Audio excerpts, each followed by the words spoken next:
گزشتہ جمعے اللہ کے پیارے حبیب صلی اللہ تعالیٰ علیہ وآلہ وصحبہ وسلم آپ صلی اللہ علیہ وسلم کے فتح مکہ کے احوال آپ حضرات کی خدمت میں عرض کیے تھے۔ آپ حضرات یہ جان چکے ہیں کہ اللہ کے نبی صلی اللہ علیہ وسلم نے کس طرح تحمل سے، برداشت سے اور بڑے پن کا ثبوت دیا، اعلیٰ ظرفی کا ثبوت دیتے ہوئے اپنی جان کے دشمنوں کو معاف کر دیا اور علل اعلان معافی کا اعلان کیا۔ مکہ فتح ہونے کے بعد مشرکین مکہ کی کمر ٹوٹ چکی تھی، ان کا غرور خاک میں مل چکا تھا، ان کا تکبر جو ہے زمین کے اندر دفن ہو چکا تھا، اور اللہ رب العزت نے اہل اسلام کو، اہل ایمان کو اور صحابہ کرام کو شان و شوکت عطا فرمائی، عظمت عطا فرمائی، بلندی عطا فرمائی کہ اللہ پاک نے ان کو فتح سے سرفراز فرمایا۔ دوسری طرف غزوہ خیبر کے بعد جو یہود تھے ان کا غرور بھی خاک میں مل گیا۔ اسی طرح غزوہ حنین کے بعد جو بنو حوازن تھے وہ بھی اپنے آپ کو بڑا طاقتور سمجھتے تھے، اپنی افراد پر، اپنی مہارت پر بڑا غرور اور تکبر کیا کرتے تھے۔ اللہ رب العزت نے ان کے غرور کو بھی خاک میں ملایا اور ان کے سامنے بھی اللہ رب العزت نے اہل اسلام کو کامیابی عطا فرمائی۔ اب یہ جو تینوں اپنے آپ کو بڑے سمجھتے تھے اور بڑے طاقتور سمجھتے تھے، یہ تینوں گروہ زیر ہو گئے، نیست و نابود ہو گئے اور اللہ پاک نے اہل اسلام کو کامیابی عطا فرمائی۔ اب دوسری طرف جو رومی تھے، عیسائی، وہ اپنے آپ کو اس دور میں سپر پاور سمجھتے تھے اور ان کے سامنے کوئی ٹک نہیں سکتا تھا۔ جب انہوں نے دیکھا کہ رومیوں نے، قیصر روم نے، کہ ہمارے سامنے تو کوئی ٹک نہیں سکتا، اور انہی دنوں میں ایران ان کے سامنے شکست کھاتا ہے۔ اب جو قیصر روم تھا اس نے جب سنا کہ عرب کے اندر کچھ لوگ ہیں جو بہت طاقتور ہیں، تو اب وہ اپنی تکبر میں، اپنی طاقت میں، اپنی جائیداد، مال و دولت اور اپنی افراد کی قوت پر بڑا غرور اور تکبر کرتا تھا، تو اس نے اعلان کر دیا کہ ہم عرب پر جو ہے حملہ کریں گے، اور یہ عرب کے لوگ جو ہے نئے پیدا ہو رہے ہیں، اٹھ رہے ہیں اہل اسلام، ان کو مٹانے کا اس نے منصوبہ بنانا شروع کیا۔ اب دوسری طرف اللہ کے پاک پیغمبر صلی اللہ علیہ وسلم کو یہ اطلاع ملی، پیغام ملا کہ قیصر روم اس طرح کی گفتگو کر رہا ہے اور اہل اسلام کے خلاف صف آرائی کی سازش کر رہا ہے۔ اللہ کے پاک پیغمبر صلی اللہ علیہ وسلم نے دفاع کی پوزیشن اختیار کرنے کی بجائے اللہ کے پاک پیغمبر صلی اللہ علیہ وسلم نے صحابہ میں اعلان فرمایا کہ وہ ہم پر کیا حملہ کرے گا، ہم اس پر جا کر حملہ کریں گے۔ آپ صلی اللہ علیہ وسلم نے اقدامی جہاد کا اعلان فرمایا کہ ہم جو ہے جہاد کی تیاری کریں گے، اور جو ہے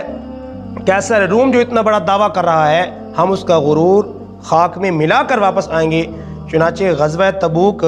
700 میل کا فاصلہ، بڑا لمبا سفر، جس کو حدیث کی کتابوں میں جیش العسرہ، تنگی کا سفر اور تنگی کا لشکر کہا گیا۔ آپ صلی اللہ علیہ وسلم نے صحابہ میں اعلان فرمایا اور جو ہے غزوہ تبوک کی تیاری فرمائی۔ اللہ پاک نے اہل ایمان کو، اہل اسلام کو سرخروئی اس صورت میں عطا فرمائی کہ وہی قیصر روم جو بڑے بڑے دعوے کر رہا تھا، بڑی بڑی لمبی باتیں کر رہا تھا اور اپنی طاقت کے زور پہ، تکبر کے زور پہ جو ہے للکار رہا تھا، جب اس نے سنا کہ اہل اسلام اور اللہ کے پاک پیغمبر صلی اللہ علیہ وسلم اپنے 30,000 جان نثار صحابہ کا لشکر لے کے جو ہے روم پر حملہ آور ہونے والا ہے، تو اس نے رعب کی وجہ سے، ڈر اور خوف کی وجہ سے میدان میں اترنا گوارا نہ کیا اور چپ کر کے بیٹھ گیا۔ اللہ کے حبیب صلی اللہ علیہ وسلم نے چند دن وہاں قیام فرمایا اور اللہ کا شکر ادا کرتے ہوئے واپس تشریف لائے۔ تو اس طرح اللہ پاک نے اہل اسلام کو بغیر جو ہے میدان میں اترے، بغیر جنگ کے تبوک کے میدان میں اللہ پاک نے فتح عطا فرما دی۔ غزوہ تبوک کے موقع پہ بڑے دلچسپ ایمان افروز واقعات ہوئے۔ اللہ کے پیارے حبیب صلی اللہ علیہ وسلم جب اس غزوے کی تیاری فرما رہے تھے، آپ صلی اللہ علیہ وسلم نے صحابہ کرام میں چندے کا اعلان کیا اور فرمایا کہ جو کچھ جس کے پاس ہے وہ لے کر آئے۔ حضرت فاروق اعظم رضی اللہ تعالی عنہ کے پاس ان دنوں میں فراوانی تھی، انہوں نے کہا کہ آج تو اپنا مال اسلام کے لیے، جہاد کے لیے، دین کی خدمت کے لیے، دین کی سربلندی کے لیے لگانا چاہیے۔ اور دل میں یہ بھی بات آئی کہ آج تو جو ہے میں مال اتنا دوں گا کہ میں صدیق اکبر سے بڑھ جاؤں گا۔ حضرت ابوبکر صدیق رضی اللہ عنہ کے حالات ان دنوں میں کچھ کمزور تھے، تو حضرت فاروق اعظم رضی اللہ تعالی عنہ اپنے گھر کا آدھا مال جو موجود تھا وہ لے کے اللہ کے نبی صلی اللہ علیہ وسلم کی خدمت میں آتے ہیں، اور دوسری طرف حضرت ابوبکر صدیق بھی اپنے گھر کا سارا مال سمیٹ کے اللہ کے نبی صلی اللہ علیہ وسلم کی خدمت میں لاتے ہیں۔ اللہ کے پیارے نبی صلی اللہ علیہ وسلم نے حضرت عمر رضی اللہ عنہ سے پوچھا کہ اے عمر کیا لائے ہو؟ عرض کی یا رسول اللہ آدھا آپ کی خدمت میں لایا ہوں، آدھا گھر والوں کے لیے چھوڑ کے آیا ہوں۔ اللہ کے نبی صلی اللہ علیہ وسلم نے یہی سوال ابوبکر صدیق سے کیا اور فرمایا کہ اے ابوبکر تم کتنا لائے ہو اور گھر کیا چھوڑ کے آئے ہو؟ ابوبکر عرض کرنے لگے یا رسول اللہ جو کچھ گھر میں تھا سارا لا کے آپ کی خدمت میں رکھ دیا ہے، گھر میں بیوی بچوں کے لیے صرف اللہ اور اللہ کے رسول کا نام چھوڑ کے آیا ہوں۔ تو حضرت عمر رضی اللہ عنہ نے اس وقت کہا کہ میں ابوبکر صدیق کے عمل تک کبھی بھی نہیں پہنچ سکتا۔ اسی موقع پہ جب اللہ کے نبی صلی اللہ علیہ وسلم نے چندے کا اعلان فرمایا تو کوئی جو ہے اپنی آدھا مال لا کے اللہ کے نبی صلی اللہ علیہ وسلم کی خدمت میں رکھ رہا ہے، کوئی کتنا لا رہا ہے، کوئی کتنا لا رہا ہے۔ ایک انصاری صحابی ان کے پاس دینے کے لیے کچھ نہیں تھا، اور ان کے دل میں تمنا تھی، تڑپ تھی کہ میں بھی اللہ کے راستے میں اس نیکی کے کام میں، اس خیر کے کام میں اپنا مال میں بھی اپنا کچھ حصہ شامل کر لوں، لیکن پاس کچھ نہیں ہے، جو ہے ناداری کی حالت ہے، افلاس کی حالت ہے، فاقے کی حالت ہے۔ اللہ کے راستے میں دینے کے لیے ان کے پاس کوئی درہم موجود نہیں، دینار موجود نہیں، اور کوئی اس کے پاس مال و دولت موجود نہیں ہے۔ تو اب دل میں یہ تمنا بھی ہے، خواہش بھی ہے، اس دل کی تمنا کو پورا کرنے کے لیے، نیکی کے جذبے کو پایا تکمیل تک پہنچانے کے لیے وہ صحابی رات بھر ایک یہودی کے باغ کو کنویں سے پانی لگاتے ہیں، اور اس مزدوری کے بدلے میں ان کو 4 کلو کھجوریں ان کو ملتی ہیں۔ 2 کلو کھجوریں اپنے بیوی بچوں کے لیے رکھ لیتے ہیں، اور 2 کلو کھجوریں اللہ کے نبی صلی اللہ علیہ وسلم کی خدمت میں لے کے آتے ہیں۔ جب دیکھتے ہیں کہ مال کا ڈھیر لگا ہوا ہے مسجد نبوی کے صحن میں، کوئی کچھ لا رہا ہے، کوئی قیمتی سامان لے کے آ رہا ہے، اس مال کو دیتے ہوئے وہ صحابی تھوڑے شرمائے۔ اللہ کے نبی صلی اللہ علیہ وسلم نے ان کی حوصلہ افزائی فرمائی، اور وہ کھجوریں لے کے اللہ کے پاک پیغمبر صلی اللہ علیہ وسلم نے اس سارے مال کے اوپر رکھ دیں، اور صحابی رضی اللہ عنہ کی دلجوئی فرمائی۔ غزوہ تبوک کے موقع پہ جب آپ صلی اللہ علیہ وسلم جو ہے نے اعلان فرمایا اور اللہ کے نبی صلی اللہ علیہ وسلم اہل اسلام کا لشکر لے کے تبوک کی طرف روانہ ہوئے، تو چند منافقین تھے جن کے پاس کوئی عذر رکنے کا نہیں تھا، وہ منافقین جو ہے اپنا بہانہ بنا کے رک گئے، اور جو ہے اس میں انہوں نے شرکت سے انکار کیا۔ تو ان کے ساتھ 3 صحابہ جو مخلص تھے، اہل ایمان تھے، اور دل میں تمنا بھی تھی کہ ہم شرکت کریں گے۔ یہ نہیں تھا کہ اللہ کے نبی صلی اللہ علیہ وسلم نے حکم فرمایا ہو اور کسی اور وجہ سے، دنیاوی غرض کی وجہ سے، دنیاوی لالچ کی وجہ سے جانے سے انکار کر دیا ہو۔ ارادہ تھا جائیں گے، لیکن سستی ہو گئی کہ ابھی ہم لشکر کے اندر جا کے شامل ہو جائیں گے، ابھی جاتے ہیں، لیکن جاتے جاتے جو ہے دیر ہو گئی اور رہ گئے۔ جب اللہ کے نبی صلی اللہ علیہ وسلم واپس تشریف لائے تو جو منافقین تھے، اللہ پاک نے سورۃ توبہ کے اندر جو ہے منافقین کی ساری جو ہے کہانی، ساری کیفیت اللہ پاک نے بیان کی ہے، اور ان 3 مخلص صحابہ کی بات بھی اللہ پاک نے سورۃ توبہ کے اندر بیان فرمائی ہے۔ اب منافقین آ رہے ہیں، اپنے کوئی بہانہ پیش کر رہا ہے، کوئی عذر پیش کر رہا ہے، اللہ کے نبی صلی اللہ علیہ وسلم ان سے کوئی شکایت نہیں فرما رہے۔ اللہ کے نبی صلی اللہ علیہ وسلم جو ہے ان کے عذر قبول کر کے جو ہے ان کو واپس جانے کی اجازت دے رہے ہیں۔ تو یہ 3 صحابہ، مخلص صحابہ، اللہ کے نبی صلی اللہ علیہ وسلم کی جب خدمت میں حاضر ہوئے، انہوں نے کوئی جھوٹ نہیں بولا، کوئی بہانہ نہیں بنایا، کوئی کہانی نہیں گھڑی۔ عرض کی یا رسول اللہ کوئی عذر نہیں تھا، صحت مند بھی تھے اور سواری بھی تھی، لیکن ہمارے پاس جو ہے سستی کی وجہ سے ہم سے غفلت ہو گئی، ہم شامل نہیں ہو سکے۔ اب جو ہے اللہ کے نبی صلی اللہ علیہ وسلم نے ان صحابہ سے ناراضگی کا اظہار کیا۔ آپ صلی اللہ علیہ وسلم ناراض ہوئے، اور ناراض اس حد تک ہوئے اللہ کے نبی صلی اللہ علیہ وسلم نے دوسرے صحابہ سے بھی فرما دیا کہ ان سے بات چیت اور ان سے لین دین معاملات ان سے ختم کر دو۔ اور جب اس بات کو 40 دن گزر گئے تو اللہ کے نبی صلی اللہ علیہ وسلم نے پھر جو ہے ان کی بیویوں کو بھی کہا کہ ان سے الگ ہو جاؤ۔ تو حضرت کعب بن مالک رضی اللہ تعالی عنہ، حضرت ہلال بن امیہ اور مرارہ بن ربی رضی اللہ تعالی عنہ، یہ 3 صحابہ تھے جن کے ساتھ اللہ کے نبی صلی اللہ علیہ وسلم نے 50 دن تک جو ہے سوشل بائیکاٹ رکھا اور ان سے کوئی بات چیت اللہ کے نبی صلی اللہ علیہ وسلم نے نہیں فرمائی۔ حضرت کعب بن مالک رضی اللہ عنہ کہتے ہیں کہ یہ 50 دن جو ہم پر گزرے ہیں کسی قیامت سے کم نہیں تھے۔ وہ ہمیں پتہ ہے کہ اللہ کے نبی صلی اللہ علیہ وسلم کی ناراضگی اور بے رخی کو ہم نے 50 دن کیسے برداشت کیا ہے۔ عرض کرتے ہیں کہ میں مسجد نبوی میں نماز کے لیے جاتا تو ہر صحابی مجھ سے نظریں پھیر لیتا اور مجھ سے کوئی بات نہ کرتا، مجھ سے کوئی کلام نہ کرتا، میرے پاس کوئی رکتا نہیں تھا، میرے ساتھ کوئی معاملات اور لین دین نہیں کرتا تھا۔ بڑی پریشانی کی کیفیت تھی، بڑی پریشانی کا عالم تھا۔ کہتے ہیں کہ ایسے ہوتا تھا کہ جب میں مسجد نبوی میں نماز کے لیے آتا اور میں نماز کے لیے متوجہ ہوتا تھا تو اس وقت اللہ کے نبی صلی اللہ علیہ وسلم میری طرف دیکھتے تھے اور میری طرف نگاہ ڈالتے تھے، لیکن جب میں اللہ کے نبی صلی اللہ علیہ وسلم کی طرف متوجہ ہوتا آپ صلی اللہ علیہ وسلم رخ پھیر لیتے تھے۔ تو اللہ کے نبی صلی اللہ علیہ وسلم کی یہ ناراضگی ان 3 صحابہ سے جو تھی یہ دل سے نہیں تھی، بلکہ ان کی اصلاح، ان کی تربیت، ان کی کیفیت اور اس غفلت کی سزا کے طور پہ اللہ کے نبی صلی اللہ علیہ وسلم نے یہ عمل فرمایا۔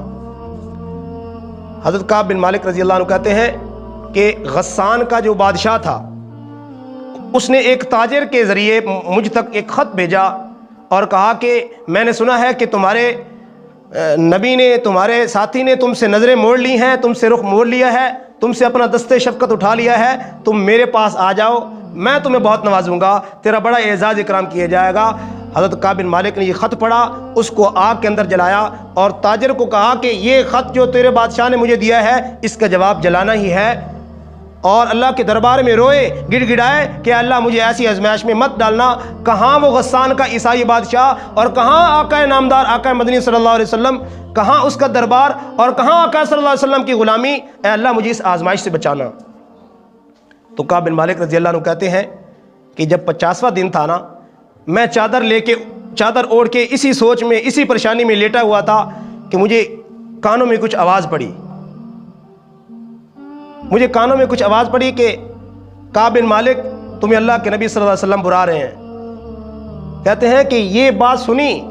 یہ خبر سننی تھی تو میری کیفیت اور میری خوشی کا کوئی عالم نہ رہا۔ میں اس قدر خوش ہوا کہ جو مجھ تک پیغام لانے والا تھا، میں نے قیمتی جوڑا پہن رکھا تھا، وہ میں نے کسی سے جو ہے دوسرے کپڑے ادھار مانگ کے پہنے اور وہ قیمتی جوڑا میں نے اس کو خوشی میں آ کے ہدیے کے طور پہ دے دیا۔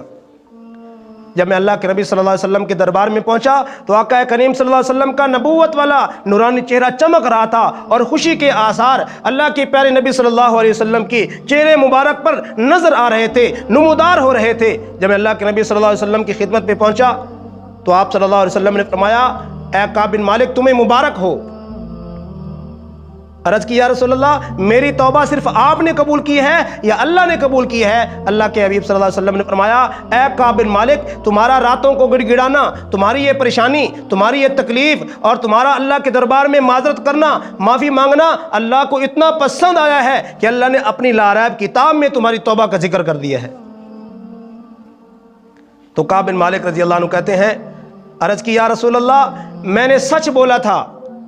اس سچ کی وجہ سے آج مجھے یہ اعزاز ملا ہے، سچ بولنے کی وجہ سے اللہ نے مجھے یہ مقام دیا ہے کہ اللہ پاک نے میری توبہ کو اپنی لاریب کتاب کا حصہ بنایا ہے۔ خدا کی قسم کھا کے کہا کہ یا رسول اللہ زندگی میں کبھی بھی جھوٹ نہیں بولوں گا، ہمیشہ سچ ہی بولوں گا۔ تو حضرت کعب بن مالک رضی اللہ تعالی عنہ کا یہ عمل ہمارے لیے اور ان حضرات کے لیے بہت بڑا سبق ہے جو کہتے ہیں بھئی جھوٹ کے بغیر گزارا نہیں ہے، بھئی جھوٹ نہ بولے تو ہمارا کام نہیں چلتا، بھئی جھوٹ نہ بولے تو ہمارا کاروبار نہیں چلتا، بھئی جھوٹ نہ بولے تو ہم کچھ نہیں کر سکتے، بھئی کیا کریں، جھوٹ بولنا پڑتا ہے۔ ان کے لیے حضرت کعب بن مالک رضی اللہ عنہ کا یہ عمل، یہ ان کا کام بہت بڑا پیغام ہے کہ سچ بولنا جو ہے وقتی طور پہ اس پر مشقت تو آ سکتی ہے لیکن نتیجے کے اعتبار سے سچائی میں ہمیشہ خیر ہی خیر ہے، کیونکہ اللہ کے نبی صلی اللہ علیہ وسلم نے فرمایا ان الصدق ینجی والکذب یہلک، فرمایا کہ سچائی انسان کو نجات کے راستے کی طرف لے جاتی ہے اور جھوٹ انسان کو ناکامی کی طرف لے جاتا ہے۔ ایک انسان جھوٹ بول کے وقتی طور پہ مصیبت سے بچ سکتا ہے، وقتی طور سے کسی تکلیف سے بچ سکتا ہے، لیکن انجام کے اعتبار سے وہ کسی بڑی مصیبت میں پڑ جائے گا۔ ایک بندہ سچ بولنے کی وجہ سے وقتی طور پہ جو ہے کسی مصیبت میں پڑ سکتا ہے لیکن انجام کے اعتبار سے وہ اللہ پاک اس کی حفاظت فرمائیں گے۔ اور جو جھوٹ بول کے جھوٹ بول کے کسی مصیبت سے بچے گا، لیکن اس کا وبال اس کو نتیجے کے اعتبار سے دیکھنا پڑے گا۔ اللہ کے نبی صلی اللہ علیہ وسلم نے جو فرمایا ہے کہ سچائی نجات دلانے والا ہے اور جھوٹ انسان کو ہلاکت میں ڈالنے والا ہے، یہ حق اور سچ اللہ کے نبی صلی اللہ علیہ وسلم نے فرمایا۔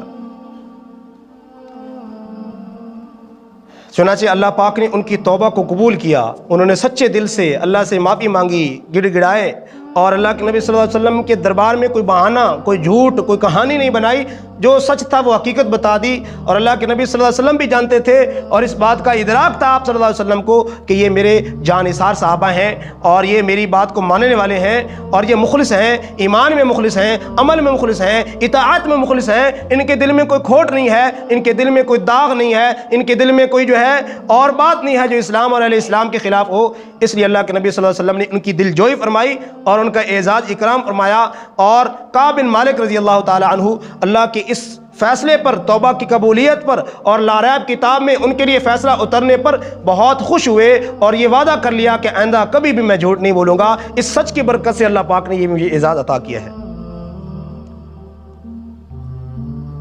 غزوہ تبوک کے بعد حجۃ الوداع، اللہ کے نبی صلی اللہ علیہ وسلم نے حج فرمایا، اور جس کو الوداعی حج، اللہ کے نبی صلی اللہ علیہ وسلم کی عمر مبارک حجۃ الوداع کے کچھ عرصے بعد اللہ کے پیارے حبیب صلی اللہ علیہ وسلم دنیا سے پردہ فرما جاتے ہیں، دنیا سے انتقال کر جاتے ہیں، سرکار مدینہ صلی اللہ علیہ وسلم کی دنیا سے رحلت ہو جاتی ہے۔ اللہ کے نبی صلی اللہ علیہ وسلم نے حج پر جانے کا اعلان کیا تو آس پاس جتنے علاقے تھے سب کو اطلاع ملی، تو سارے کے سارے صحابہ، سارے کے سارے اہل اسلام، سارے کے سارے مسلمان اللہ کے نبی صلی اللہ علیہ وسلم کے ساتھ حج کرنے کے لیے تشریف لے گئے۔ اور اللہ کے نبی صلی اللہ علیہ وسلم نے اس موقع پہ آپ صلی اللہ علیہ وسلم کے سامنے میدان میں 1.25 لاکھ صحابہ کرام رضی اللہ عنہم اجمعین موجود تھے۔ اس موقع پہ اللہ کے نبی صلی اللہ علیہ وسلم نے چند وصیتیں فرمائیں، چند نصیحتیں فرمائیں، جس میں آپ صلی اللہ علیہ وسلم نے اہل اسلام کو اتفاق، اتحاد کے ساتھ رہنے کی تلقین فرمائی، اور جو ہے ماتحتوں کے ساتھ اور اپنے عزیز و اقارب مسلمانوں کے ساتھ حسن سلوک کی اللہ کے نبی صلی اللہ علیہ وسلم نے تبلیغ فرمائی۔ اور اس موقع پہ اللہ کے نبی صلی اللہ علیہ وسلم نے اپنی نبوت، اپنے اس پیغام جو دنیا تک، لوگوں تک اللہ کے حبیب صلی اللہ علیہ وسلم نے پہنچایا تھا، اللہ کے حبیب صلی اللہ علیہ وسلم نے صحابہ سے اس کی گواہی اور اس کا اقرار کروایا۔ اللہ کے حبیب صلی اللہ علیہ وسلم نے 1.25 لاکھ کا صحابہ کا مجمع موجود تھا۔ اللہ کے حبیب صلی اللہ علیہ وسلم نے اس موقع پہ فرمایا، اے میرے صحابہ، اللہ نے جو مجھے دعوت کا اور نبوت اور رسالت کا پیغام اور مجھے جو ذمہ داری سپرد کی تھی، مجھے سونپی تھی، اے میرے صحابہ تم مجھے بتاؤ، کیا میں نے وہ امانت، کیا وہ میں نے حق، کیا وہ میں نے دعوت، وہ نبوت اور رسالت کا پیغام تم تک پہنچا دیا ہے؟ تو صحابہ نے تڑپ کر عرض کی، یا رسول اللہ، آپ نے صرف پہنچایا ہی نہیں ہے بلکہ اللہ کے اس پیغام کو پہنچانے کا آپ نے حق ادا کر دیا ہے۔ اس موقع پہ اللہ کے پیارے حبیب صلی اللہ علیہ وسلم نے آسمان کی طرف انگلی بلند کر کے اللہم اشہد، اے اللہ گواہ رہنا، اے اللہ گواہ رہنا، اے اللہ گواہ رہنا۔ اس موقع پہ اللہ کے نبی صلی اللہ علیہ وسلم نے صحابہ کے ذمے ایک کام سونپا تھا۔ آپ صلی اللہ علیہ وسلم نے صحابہ کو پھر مخاطب ہو کے متوجہ کر کے فرمایا، اے میرے صحابہ، آج تم میرے سامنے بیٹھے ہو، میرے پیغام کو تم نے سنا ہے، میری مجلس میں تم بیٹھے ہو، میری صحبت تم نے اختیار کی ہے، میری ایک بات غور سے سن لینا۔ آپ صلی اللہ علیہ وسلم نے فرمایا، فَلْيُبَلِّغِ الشَّاهِدُ الْغَائِبَ، میری مجلس میں بیٹھنے والا، میرے اس پیغام کو سننے والا، میری اس دعوت کو اپنے کانوں سے سن کر اپنے دماغ میں بٹھانے والا، اس ہر شخص کی ذمہ داری ہے فَلْيُبَلِّغِ الشَّاهِدُ الْغَائِبَ، اس تک پیغام کو پہنچانا، اس تک دعوت کو پہنچانا، اس تک میری نبوت اور رسالت کے کام کو، اس پیغام کو پہنچانا تم سب کی ذمہ داری ہے جو میری اس مجلس میں موجود ہو۔ پھر صحابہ نے اللہ کے نبی صلی اللہ علیہ وسلم کے اس حکم پر اس طرح عمل کیا۔ آج ہم دیکھتے ہیں کہ کسی کی افریقہ میں قبر ہے، کسی کی شام میں قبر ہے، کسی کی افغانستان میں قبر مبارک ہے، کسی کے پاکستان، بلوچستان اور ہم پاکستان کے مختلف علاقوں میں صحابہ کرام رضی اللہ عنہم اجمعین کی قبریں موجود ہیں، جنہوں نے اللہ کے نبی صلی اللہ علیہ وسلم کے اس حکم پر، اس پیغام کو آگے پہنچانے کے لیے اپنے گھروں کو چھوڑ دیا اور مدینہ جیسے شہر کو چھوڑ دیا، اور اللہ کے نبی صلی اللہ علیہ وسلم کے محبوب شہر کو چھوڑ کے اللہ کے نبی صلی اللہ علیہ وسلم کے اس پیغام کو دنیا میں عام کرنے کے لیے کونے تک پہنچ گئے۔ ایک صحابی کا واقعہ آتا ہے، عقبہ بن نافع رضی اللہ تعالی عنہ، وہ جو ہے